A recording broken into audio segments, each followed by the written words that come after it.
the Sacramento Kings just clinched a playoff spot for the first time since 2006, which is crazy in itself.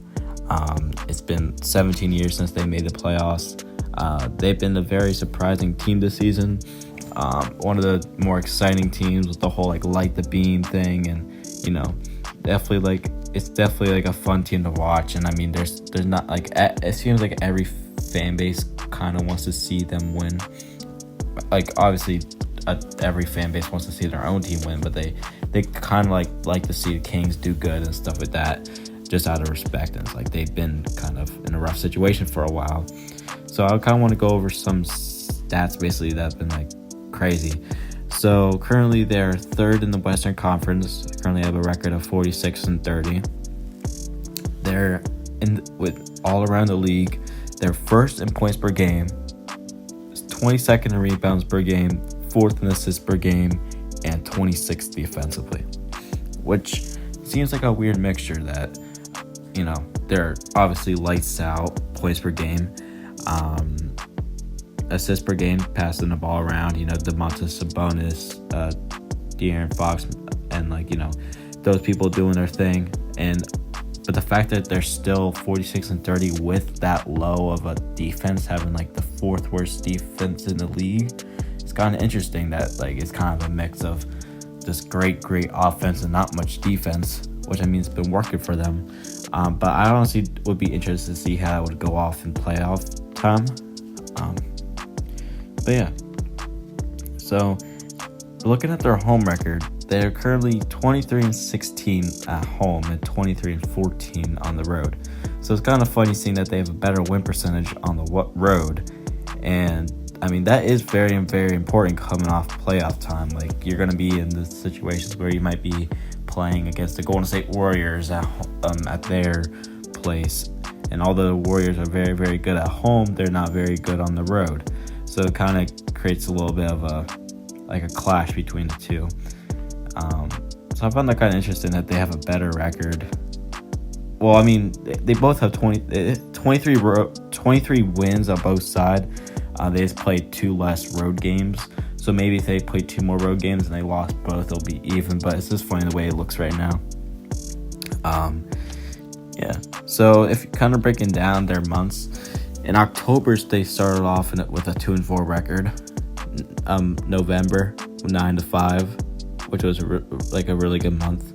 December a little bit, barely dropped off to 8-6. January came back up with 9-6. February was very, very good with 8-4, and March has been pretty amazing with 10-5. So they've had above 500 months every month besides March, which for them is really, really good. In February they had an offensive rating of 125.8, which is insane. They had this crazy stats across the board, and they've had several. In January they had a 3-point percentage of 39.7, which I'm sure has to be at the top of the league for our team.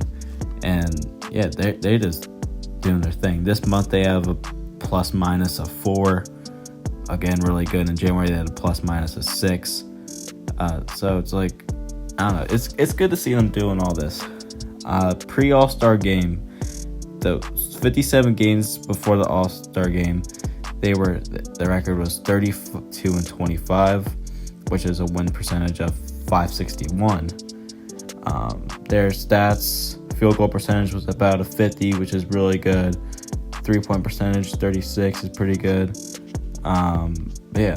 So, and then the post All-Star game, it's obviously a much smaller sample size and only 19 games, but they're 14-5 since the All-Star game. And not many teams can say that. They've been very, very on top of everything.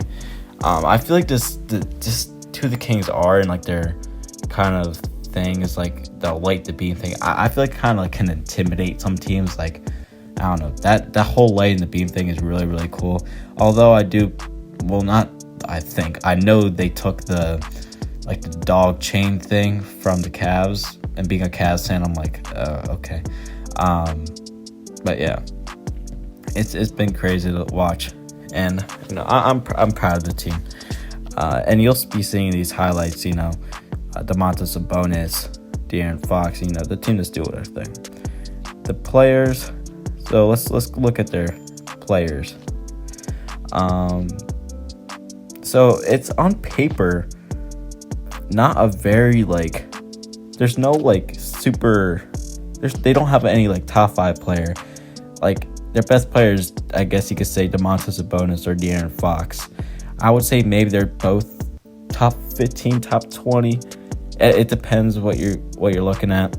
But yeah, for example, their centers like Alex Len, Chima Monoki something, Metu, Davion Mitchell, De'Aaron Fox, Deontay Burton, Damontis Sabonis, Harrison Barnes, Okpala, Keegan Murray, which I'll get into him a little bit later. Keon Ellis, Kessler Edwards, Kevin Huerter, Malik Monk, Matthew Dellavedova, PJ Dozier, Rashawn Holmes, Terrence Davis, Trey Lyles, and Neemias Quetta. So sorry if I'm mispronouncing some of those names. And just looking at the players that play the most games, so out of the 76 games, Harrison Barnes has not missed a single game. Keegan Murray only missed 2 games. Kevin Huerter's only missed 6 games. Malik Monk has only missed 3. De'Aaron Fox missed 8. So it seems like they're relatively healthy. Alex Len has only played 20 games this season. Damontis Sabonis has pretty much played a healthy season so far. And yeah, so Alex Len, but he only gets 4 minutes a game. But the biggest players, De'Aaron Fox getting 33 minutes a game, has 25.2 points a game, which is really, really good. I just like De'Aaron Fox's speed. There's not much people faster than him.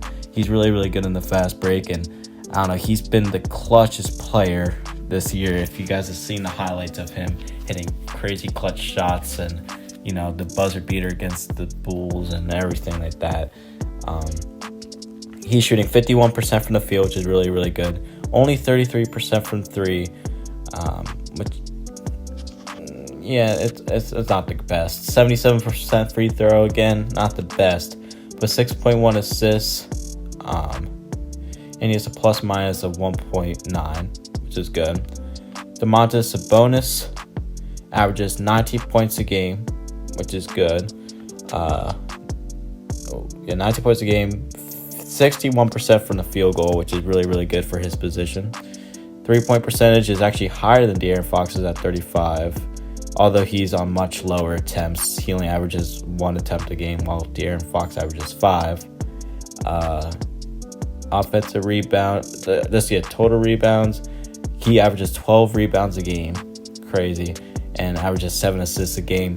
He's I don't know, he's a facilitator. He's passing the ball around. He's just doing his thing. And yet he has a plus minus of 2.9. Harrison Barnes gives him quality minutes.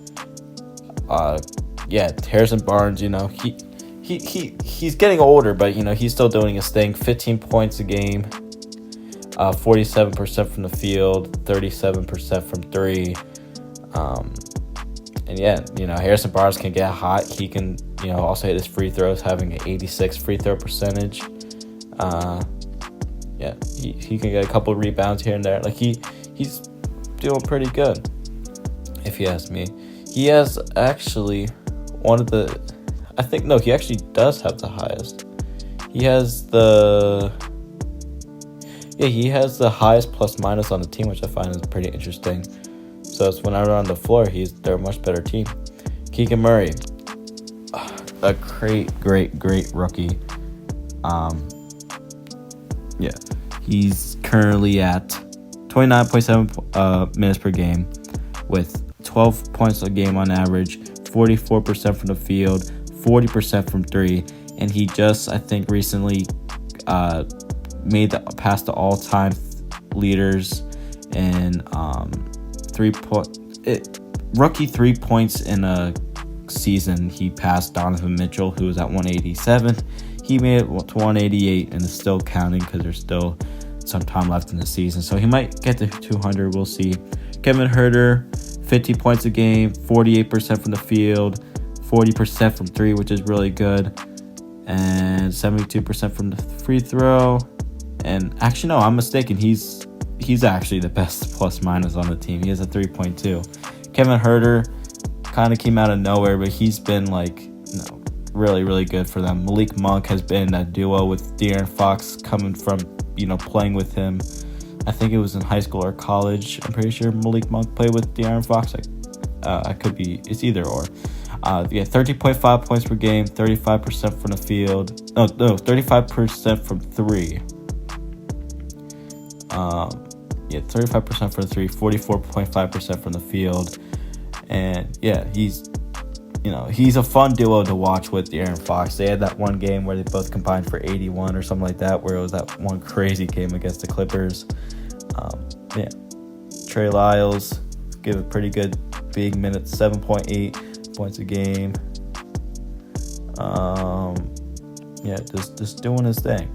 And it's kind of, again, it's weird. It's like they have 46 wins. I don't know what their schedule is, ranked them on, like the whole season schedule, ranked them on like strength and everything like that. But hey, either way, they've been doing their thing. Numbers don't lie. First in points per game, they average 121 points a game. So whenever you're, playing against them, if they get hot, they're not going to stop. They're going to take you up and down the court. And yeah, so I'm interested to see what the Sacramento Kings can do this postseason. And I don't know who they're going to match up with. I could actually look at the standings real quick. So,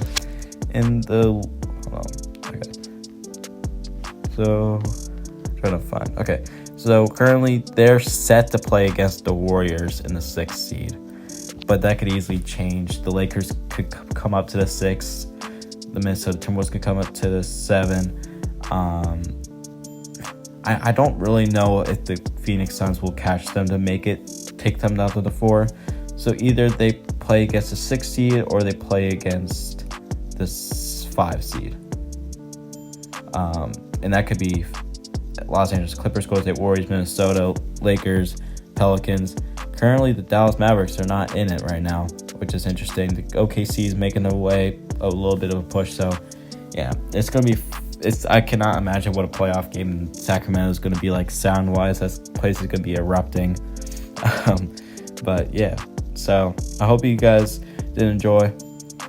And I hope you guys learned something new about the Kings or something today. I don't know. But, yeah, I hope you guys did enjoy. If you did, please remember to drop a like and subscribe. And I'll see you guys next time.